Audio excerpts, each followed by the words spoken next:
Bonjour et bienvenue sur MathQuescent. Dans la vidéo d'aujourd'hui, nous allons résoudre deux situations impliquant un système de deux équations à deux variables. Une équation du premier degré et une équation de second degré.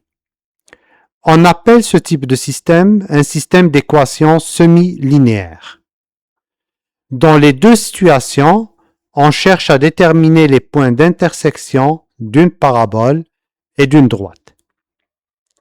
Nous allons donc être amenés à déterminer l'équation de la parabole, c'est-à-dire sa règle, ainsi que celle de la droite. Donc, déterminer la règle de la parabole et de la droite, ou bien l'équation de la parabole et de la droite. Et avec ces deux équations, nous allons former un système d'équations. Ensuite, nous procéderons par comparaison pour éliminer une des variables et nous ramener à une équation quadratique que nous allons résoudre.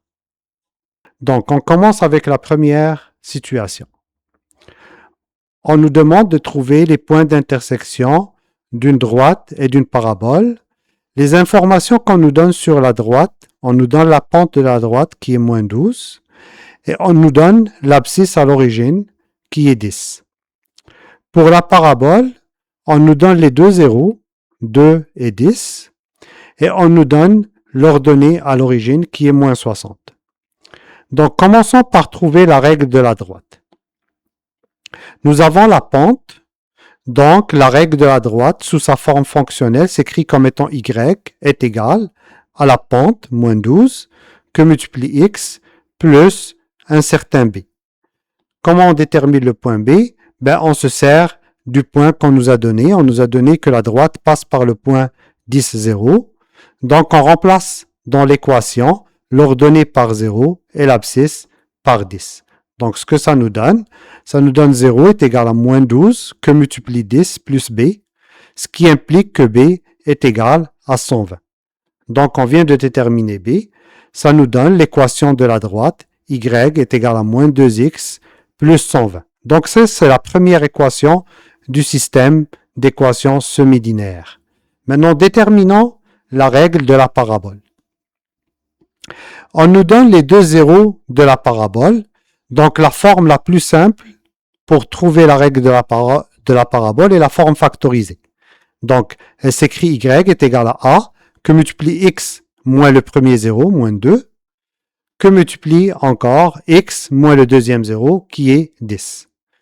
Pour déterminer a, nous allons utiliser l'ordonnée à l'origine qu'on nous a donnée. Donc, la parabole passe par le point 0, moins 60. Donc, on remplace y par moins 60 et x par 0. Donc, ça nous donne 0 moins 2 qui est moins 2 et 0 moins 10 qui est moins 10. Donc, on a moins 60 est égal à moins 2 que multiplie moins 10 qui est 20 que multiplie a. Et donc, a est égal à moins 60 sur 20 qui est égal à moins 3.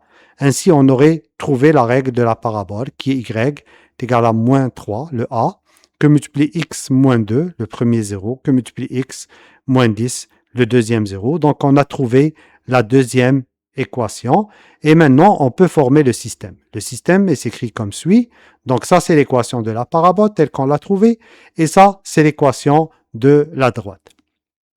On a dit que pour résoudre le système, on va procéder par comparaison. Donc, étant donné que y est égal à moins 3 que multiplie x moins 2 que multiplie x moins 10, et aussi y est égal à moins 12 que multiplie x plus 120, donc on peut dire que les expressions à droite sont égales.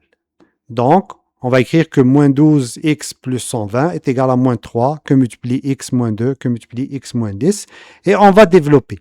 Donc, x moins 2 que multiplie x moins 10 est égal à x au carré, moins 12x plus 20. Parce que moins 2x moins 10x, ça fait moins 12x. Et moins 2 que multiplie moins 10, ça fait 20. Donc, on va ensuite multiplier par moins 3 le tout. Et on va passer le tout d'un seul côté. On va tout mettre à droite. Donc, le moins 12x, quand on le passe à droite, ça devient plus 2x. plus 12x, pardon. Donc 36 plus 12, ça devient 48. Et le 120, quand on le passe à droite, ça devient moins 120, moins 60, moins 120, ça devient moins 180. Donc ça nous donne moins 3x carré plus 48x moins 180. C'est l'équation quadratique qu'on doit résoudre pour trouver la valeur de x. Et bien sûr, après avoir trouvé là où les valeurs de x, on va essayer de trouver là où les valeurs de y. On peut bien sûr ici remarquer qu'on a le tout sont des multiples de moins 3. On peut diviser le tout par moins 3, donc ça nous donne x carré. 48 divisé par moins 3, ça fait moins 16. Et moins 180 divisé par moins 3, ça donne 60. Donc ça nous donne cette équation de second degré, cette équation quadratique. On va choisir pour la résoudre d'utiliser produit-somme. Donc on remarque que moins 6 que multiplie moins 10 est égal à 60. Moins 6 que multiplie moins 10 est égal à 60. Et moins 6 plus moins 10 est égal à moins 16. Donc nous avons notre NM. Donc notre équation peut s'écrire comme étant x moins 6 et x moins 10. Le produit de x moins 6 par x moins 10. Pourquoi? Je répète. Donc parce que moins 6 que multiplie moins 10 est égal à 60. Et moins 6 plus moins 10 est égal à moins 16. Donc, les valeurs possibles de x, c'est soit x est égal à 6, parce que si x moins 6 est égal à 0, ça veut dire que x est égal à 6, ou x moins 10 est égal à 0, ce qui nous donne x est égal à 10. Donc, nous avons les deux abscisses des deux points d'intersection. Il nous reste maintenant à déterminer les deux valeurs des ordonnées, c'est-à-dire les valeurs de y. Pour trouver les ordonnées des deux points, on a trouvé les abscisses. Donc, on va remplacer dans l'équation de la droite y est égal à moins 12x plus 120. Donc, lorsque x est égal à 6, 6 que multiplie moins 12, ça fait moins 72. Moins 72 plus 120, ça nous donne y est égal à 48. Pour le deuxième point, x est égal à 10.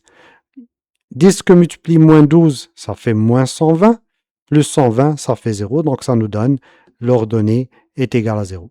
Donc, on a trouvé les deux points d'intersection, 6 avec 48 et 10 avec 0. Donc, ce sont les deux points d'intersection de la parabole et de la droite pour la première situation.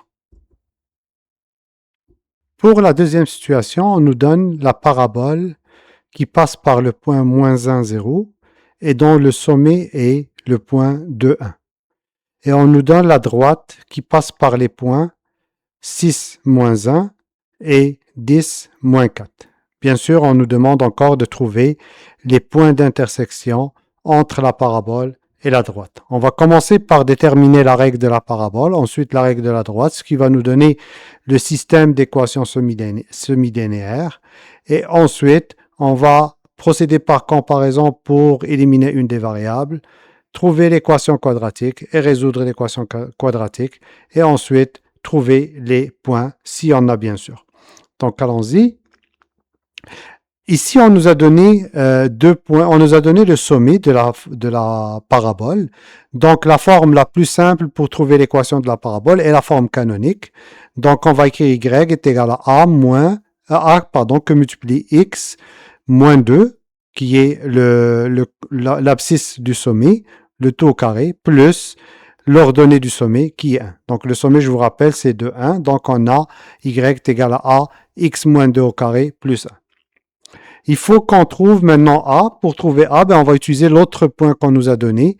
On nous a donné que la parabole passe par le point moins 1, 0. Donc, on remplace y par 0 et x par moins 1. Donc, ça nous donne 0 est égal à a que multiplie moins 1, x, moins 2, le tout au carré. Donc, moins 1, moins 2, le tout au carré, ça fait 9. Donc, ça nous donne 0 est égal à 9a plus 1. Ça veut dire que a est égal à moins 1 neuvième. Si on fait passer le 1 de l'autre côté, ça devient moins 1. On divise les deux côtés ensuite par 9. Ça nous donne a est égal à moins 1 neuvième. Donc, l'équation de la parabole est y est égal à moins 1 neuvième que multiplie x moins 2 le tout au carré plus 1. Maintenant, déterminons l'équation de la droite. Nous avons que la droite passe par les points 6 moins 1 et 10 moins 4. Pour déterminer la pente, il faut qu'on fasse la variation des y divisée par la variation des x. Donc, moins 4 l'ordonnée du deuxième point, moins 1 qui est l'ordonnée du premier point, divisé par l'abscisse du deuxième point, moins l'abscisse du premier point. Donc 10 moins 6, ça nous donne moins 3 quarts. Ça correspond à la pente de la droite. Donc la droite peut s'écrire comme étant y est égal à, sous sa forme bien sûr fonctionnelle, sous sa forme fonctionnelle est égal, y est égal à moins 3 sur 4x plus b. Maintenant on cherche le b en utilisant un des deux points. Donc on va utiliser un des deux points, par exemple le premier. Donc on remplace le y par moins 1, l'ordonnée du point, et on remplace le x par 6, l'abscisse du point. Donc ça nous donne moins 1 est égal à moins 3 quarts que multiplie 6 plus b. Donc ceci va nous permettre de déterminer b. b est égal à moins 1 plus 9 demi. 6 que multiplie 3 quarts, ça fait 18 sur 4 qui est 9 demi. Si on le passe de l'autre côté, étant donné qu'il est négatif à droite, il devient positif à gauche. Donc b est égal à moins 1 plus 9 demi est égal à 7 demi. Et l'équation de la droite est y est égal à moins 3 quarts de x plus 7 demi. Donc maintenant, on a les règles des deux figures, de la parabole et de la droite. Donc on peut former notre système. On a les deux équations. Ça va nous donner comme système l'équation de la parabole en premier, puis ensuite l'équation de la droite. Ça n'a pas d'importance. On peut mettre l'équation de la droite en premier. Ça n'a pas d'importance. Maintenant encore, on procède par comparaison. On a y qui est égal à l'expression ici à droite dans l'équation de la parabole et y est égal à l'expression ici dans l'équation de la droite. Donc les deux expressions à droite sont égales. C'est ce qu'on écrit ici. Donc on a moins 1 neuvième x moins 2 au carré plus 1 est égal à moins 3 quarts x plus 7 demi. Si on veut éliminer toutes les dénominateurs, donc on veut plus avoir de fractions, il faut qu'on multiplie par un multiple commun de tous ces dénominateurs. Et le multiple commun, bien sûr, ici, c'est 36, c'est 4 fois 9. Parce que 36 est aussi un multiple de 2. Donc, on va multiplier le tout par 36. Ça nous donne, donc ici, le 36 que multiplie 1 neuvième, ça va nous donner moins 4. Parce que 36 sur 9, ça fait 4. Et 36 fois 1, ça fait 36. 36 divisé par 4, ça fait 9. Si on la multiplie par 3, ça fait 27, avec bien sûr le moins qu'on garde. Et enfin, 36 divisé par 2, ça fait 18. Si on multiplie 18 par 7, ça nous donne 126. Donc ici, on va distribuer le moins 4 sur l'expression qui entre parenthèses, sur le trinôme carré parfait. Ça nous donne moins 4x carré, moins 4 fois moins 4, ça fait 16. Et moins 4 que multiplie 4, ça fait moins 16, plus 36. Bien sûr, plus 36 moins 16, ça nous donne plus 20. Donc, ça nous donne moins 4x carré plus 16x plus 20 est égal à moins 27x plus 126. On fait passer tout ce qui est à droite, on le fait passer à gauche. Donc, le moins 27x devient plus 27x. Plus 27x plus 16x, ça fait 43x. Et le 126, ça devient moins 126 si on le fait passer à gauche. Donc, ça va nous donner moins 126 plus 20 qui est égal à moins 106. Donc, ça nous donne moins 4x carré plus 43x moins 106 est égal à 0. Et ça, c'est notre équation quadratique, notre équation de second degré qu'on va résoudre. Avant de résoudre cette équation, on va multiplier le tout par moins 1. Ça devient donc 4x carré moins 43x plus 106 est égal à 0. On va calculer le discriminant. Je vous rappelle que le discriminant, c'est b carré moins 4ac. Ici, le b est égal à moins 43 et le a est égal à 4 et le c est égal à 106. Donc, le discriminant va être moins 43 b carré moins 4 que multiplie a c'est 4, que multiplie c qui est 106. Donc, b carré moins 4ac. On calcule ça, ça nous donne 153. Donc ça, c'est le discriminant. Malheureusement, ce n'est pas un carré parfait, donc on va avoir une racine dans nos solutions. C'est fait exprès dans cette vidéo d'utiliser un peu des nombres dans cette deuxième situation, d'utiliser des nombres qui ne sont pas simples. Ça peut arriver dans des questions d'avoir des nombres qui ne sont pas simples. On a le choix soit de continuer avec les valeurs exactes, donc en les gardant tel qu'on va faire dans la vidéo, comme on peut calculer la racine de 153 et avoir des nombres approximatifs. C'est votre choix, vous pouvez faire ça aussi, ça dépend du contexte. Donc ici, les deux solutions, je vous rappelle que dans la formule quadratique, on prend moins b, plus ou moins la racine du discriminant, la racine du delta, divisé par 2 fois a. Donc a est égal à 4, 2 fois a c'est 8, donc le dénominateur va être tout le temps 8. B est égal à moins 43, moins b est égal à 43, moins 43 ça fait 43, plus ou moins la racine de 153. Donc ça nous donne les deux abscisses des deux points d'intersection. Bien sûr, à partir de ces deux abscisses, on va déterminer les ordonnées des deux points. Donc, on va utiliser encore l'équation de la droite pour calculer les ordonnées des deux points. On va commencer par le premier point. Donc, quand x1 est égal à 43 plus la racine de 153 divisé par 8, y1 va être égal à moins 3 quarts. On remplace x par la valeur de x. Donc, ce que vous voyez ici entre parenthèses, c'est la valeur de x1. C'est 43 plus la racine de 153 divisé par 8 plus 7 demi. Donc, si on multiplie 4 par 8, ça nous donne 32. Et si on multiplie le moins 3 par 43 plus son racine de 3, ça nous donne, donc le moins on le garde ici à l'extérieur, le 3 et entre parenthèses 43 plus racine de 153 plus 7 demi. On peut distribuer le 3 sur les deux valeurs ici entre parenthèses. Avant de faire ça, on va tout simplement réduire au même dénominateur. On va essayer de trouver un dénominateur commun. Donc, ça va être 32 puisque 32, c'est un multiple de 2. Donc, pour obtenir un 32 dans la deuxième fraction, qui est 7 demi, on multiplie par 16 le numérateur et le dénominateur. Ça nous donne 112 sur 32. Ensuite, on multiplie 3 par 43, ça nous donne 129. Avec le moins, ça fait moins 129. 3 fois racine de 153, c'est 3 racines de 153. Mais, bien sûr, on rentre le signe, moins 3 racines de 153, plus le 112, le tout sur 32. Moins 109 plus 112, ça nous donne moins 17, moins 3 racines de 153 sur 32. Donc ça, c'est pour le premier point. Le premier point, il a comme abscisse 43 plus racine de 153 sur 8, et il a comme ordonnée moins 17, moins 3 racine de 153 sur 32. On fait la même chose pour le deuxième point, on va aller un peu plus vite. Donc, x2 est égal à 43 moins racine de 153 sur 8. Donc, y2 est égal, si on remplace dans l'équation de la droite, est égal à moins 3 sur 4. 43 moins racine de 153 sur 8 plus 7 demi. On multiplie encore par 4, ça fait 32. On rentre le 3 ici. Donc, ça fait 3 multiplié par, entre parenthèses, 43 moins racine de 153. Maintenant, la même chose pour 7 demi. On multiplie le numérateur dénominateur par 16, ça nous donne 112 sur 32.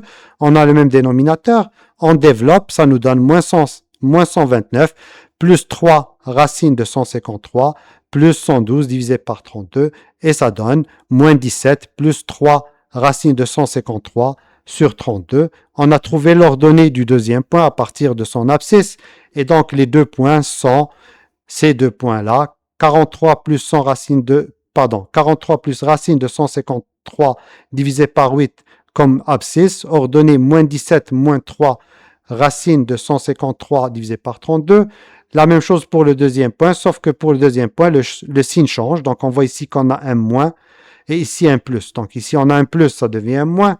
Et ici, un moins, ça devient un plus. Donc, on a les deux points d'intersection de la parabole et de la droite. Et comme je vous ai dit, le choix des valeurs ici a été choisi exprès pour qu'on ait des calculs un peu plus complexes parce que ce n'est pas tout le temps qu'on va avoir des calculs simples comme dans la première situation. Dans cette vidéo, on a vu comment modéliser une droite, une parabole, comment résoudre un système d'équations semi-linéaire par comparaison, comment résoudre une équation quadratique et trouver les points d'intersection. Si la vidéo t'a aidé, pense à t'abonner à Math Crescent et à la partager avec quelqu'un qui est en SN4.